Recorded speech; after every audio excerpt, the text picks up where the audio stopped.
大家好，我是钟子通。过了一个新年，是不是身上都累积了很多过剩的能量呢？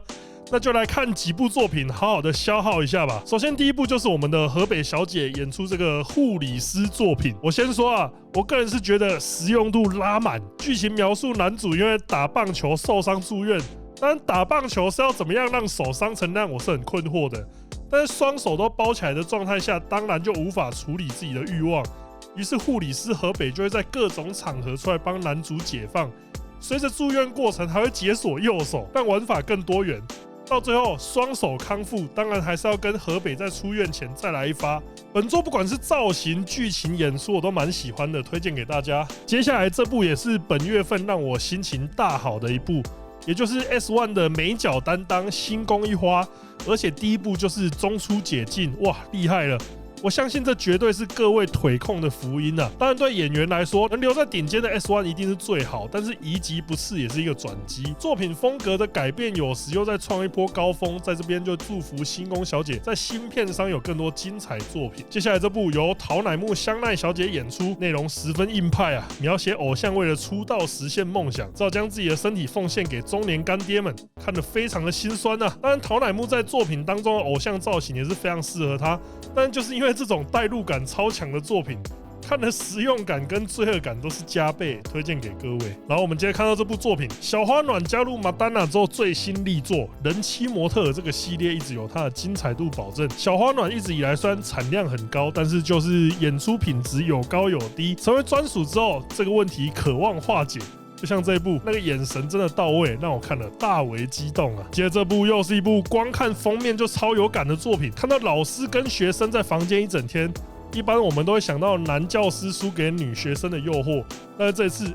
反过来，学生完全沦陷在新有菜老师的魅力之下。必须得说啊，有菜的女教师造型，我只能说，老师，如果你长这样，我一定会认真读书的。接着看到佐山爱的2部新作品，我只能说，如果你是箭在弦上的状态，这个月分别满足了眼镜控跟护理师服控，绝对是看没多久就抓出来的极品啊。那接下来这部作品也是蛮特别的，母底子新秀深部乃花。为什么说特别呢？因为在设定上，他从小就被保护得很好，所以让他想改变自己，加入业界就成为他踏出的第一步。哇，这个设定真的是非常精彩啊！看完也是让我大小头都流泪了。然后作品本身身材非常娇小，不到150公分的他，脸蛋也十分清纯可爱。那个演出确实能让人感觉到深色的青春气息。虽然他目前宣告是只会演出2部，但我觉得他如果继续业界生涯的话，我是绝对举双手赞成的。在这部作品，臭羽流小姐这是演出风俗店的题材，其实对他来说应该算是驾轻就熟，因为应该蛮多人知道的，有一个跟他9成9像的人，就在吉原泡泡浴工作。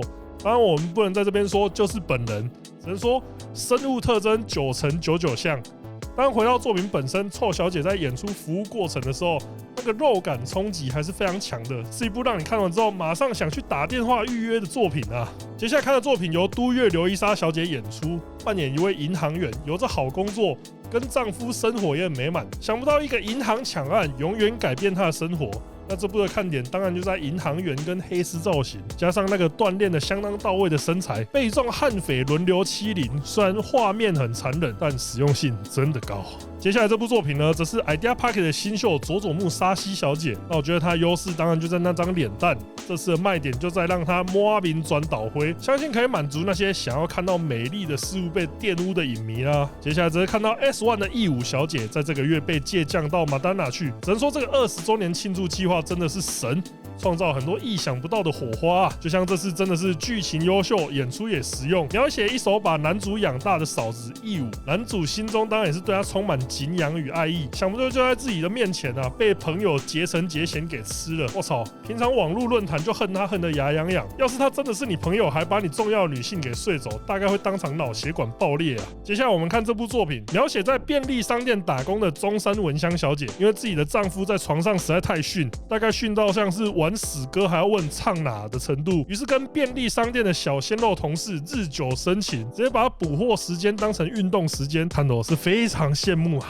紧接着看到这部作品，米鲁演出这个女教师，人漂亮又温柔，想不到在休学旅行的时候直接被全体男学生吃掉。只能说时代在变啊，以前毕业旅行都只有在房间打牌，光是跑去女生房间就可以缩嘴一辈子。只能说 A 片永远顶在我们最前面。我们接下来看到这部作品，跟石川绫堪称新世代 Moody's 双臂的宫下绫奈，在这个月演出也是很不错。描写在便利商店因为停电跟店长困在一起的店员宫下，被兽性大发的店长伸出狼爪，虽然一开始很抗拒，但是最后还是屈服在店长充满节奏感的活塞运动之下，非常推荐大家收看。接下来这个月，我觉得有点像是侵犯题材的文艺复兴呢。故事描写风花莲小姐经常受到主管性骚扰而苦不堪言，想不到在一次酒会喝到断片之后，竟然被主管捡尸扛到旅馆，从此沦陷在主管的小头之下。那这边其实也可以看到日本的上班族饮酒文化是真的蛮辛苦的，大家喝酒也要记得量力而为啊。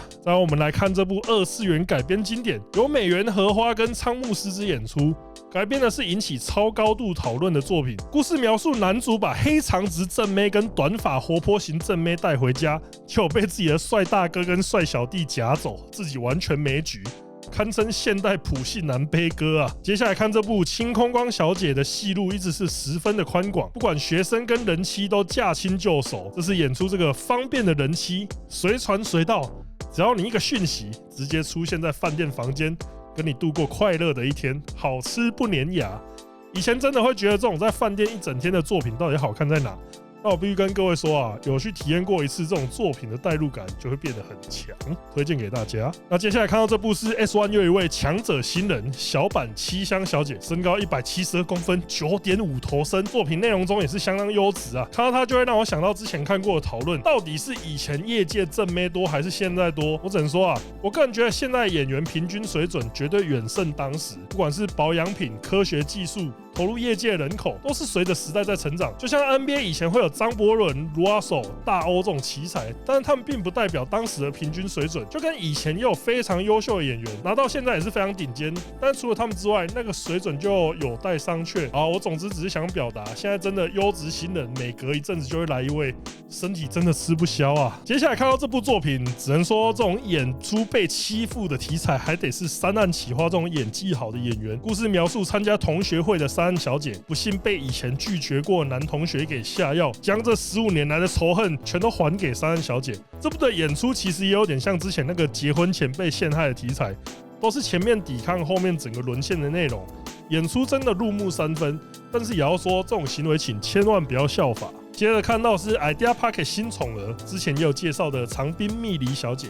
只能说那个甜美笑容跟健康肤色真的是一堆人大众，这是这部作品4段本番可以说是让他真正进入状况的重头戏。再仔细看一次也会感受到他脸蛋真的优。相信这次 Idea Pocket 也会觉得自己押对宝了啊。那马丹娜除了跟各家片商借将跟越来越强的专属阵容之外，作品品质也没有因为这样在水。现在这部汇集了4位专属演员的演出，分别是水川锦、立山立旭、竹内有纪、冲宫娜美，4位都是要脸蛋有脸蛋，要身材有身材。这是演出这个4位人妻沦落为有钱人的宠物的题材，相信可以满足重口味爱好者的影迷啊。接下来一样是共演作品，本出这部中出岛找来的阵容没有一个弱的，像是美谷朱里、松本一香、北野未奈，名单都还没念完，我就有一种好像什么东西要跑出来的感觉。那这个系列也算是名作复活，毕竟在疫情跟新法的交错打击之下，现在还能推出这种作品，真的很令人感动。最后也是有大集合作战，诚意远比之前 S1 那一部还高，推荐给各位。接着是这部极高宁宁的新作，这种一个人跟全是男人的大家庭共同生活的作品，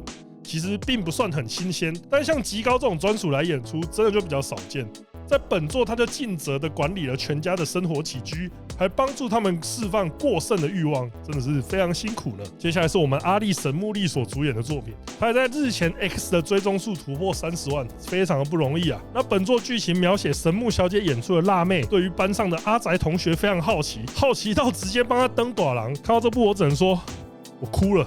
太可怜了，理解阿宅兴趣的友善辣妹根本就不存在，那是处男的妄想所创造出来的童话故事而已啊。刚刚提到这部作品可以说是充满了争议，剧情描写女主曾经因为对身边的人强制出手，把人都给榨干了，所以被判服刑4年。可能你会觉得，男生也会被强迫吗？会的，你看杰哥就知道了。那在女主被关4年释放之后，剧组就找上她，看她有没有在跟社会隔绝之后欲望有没有消退。结果当然是没有，4年的禁欲生活让她更加饥渴，马上就演出车震大戏。那可能有人问说，那这不就是一部比较有创意的素人片吗？争议在哪？那是因为这一部的造型跟宣传照基本上就是复刻当年一个引起轩然大波的伤人案件，一位新宿男公关被由爱生恨的客人持刀刺伤。那当时嫌犯被逮捕的造型跟笑容，以及受害人后来把艺名改成不死鸟，都让人印象深刻。能把这个社会案件改编成作品，也只能说不愧是 SOD 了。好，那以上就是这次推荐的作品，希望大家会喜欢。我是钟子通，我们下次见。非常感谢你的收看，也请务必在影片按赞、订阅、开启小铃铛，支持我们其他平台，包括 Instagram 以及 Podcast。那也别忘了中子通一下的 YouTube 会员开通啦！想成为我们的呼噜通粉吗？赶快加入我们哟！请务必加入，谢谢。谢谢，再见。